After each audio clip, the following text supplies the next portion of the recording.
سیدہ قرآن پہ بات کرنے گئی تھیں اور مد مقابل حدیث کی بات کر رہے تھے، لیکن سوال یہ ہے کہ بی بی گئی تو تھی، مقام کتنا بڑا۔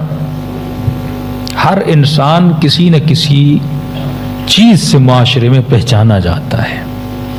حضرت علی مشہور تھے بہادری سے، امام حسن مشہور تھے معاشرے میں سخاوت کے نام سے۔ سیدہ کو مدینے والے کس صفت سے زیادہ جانتے تھے؟ فرماتے ہیں پورے مدینے کو پتا تھا یہ بی بی عابدہ ہے، یعنی پورے مدینے میں اس سے بڑی کوئی عابدہ نہیں ہے۔ پورے مدینے کو پتا تھا یہ بی بی زاہدہ ہیں۔ کسی کو شک نہیں تھا بی بی کے زہد پر، کہ فقیر جب گھر آتا ہے تو نبی فرماتے ہیں کہ بیٹی یہ نابینا ہے، دیکھ نہیں رہا۔ فرماتی بابا وہ نہیں دیکھ رہا تو کیا ہوا، میں تو دیکھ رہی ہوں۔ یہ فضیلتیں اصحاب میں عام تھیں کہ ایسی ہے نبی کی بیٹی، ایسی عفیف، ایسی محجبہ۔ فرمایا بابا میں نہیں چاہتی کوئی نامحرم کہ ناک تک بھی میرے وجود کی خوشبو جائے۔ جب مسجد میں حق مانگنے جاتی ہیں تو آگے پیچھے عورتیں چلتی ہیں۔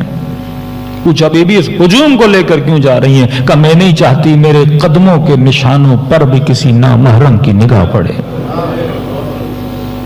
یہ وہ باتیں ہیں جو اہل سنت اور شیعہ کی اختلافی باتیں نہیں ہیں۔ حجب کے اعتبار سے، حیا کے اعتبار سے، عفت کے اعتبار سے، زہد کے اعتبار سے، عبادت کے اعتبار سے مدینے کی عورتیں اگر قرآن کی تفسیر کسی سے پڑھنے جاتی تھیں، سیدہ سے پڑھتی تھی۔ فقہی مسائل اگر کسی سے پوچھنے جاتی تھی، سیدہ سے پوچھنے جاتی تھی، کیونکہ یہ نبی کی وہ بیٹی ہیں جن کو ڈائریکٹ تعلیم دی ہے رسول خدا نے، جو اصحاب کو اتنا کچھ سکھا گئے کہ اپنی بیٹی کو نہیں سکھائیں گے؟ جو حکم کر کے گئے اطلب العلم من المہد الی اللحد، جس نے مہد سے لحد تک مصطفیٰ کی گود سے علم لیا ہو۔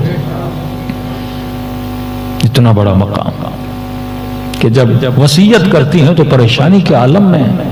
فضا کہتے بھی پریشان کیوں ہیں؟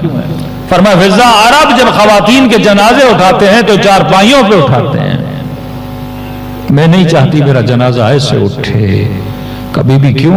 کہ جنازہ چارپائی کے اوپر ہوتا ہے، عورت کا بدن نظر آتا ہے۔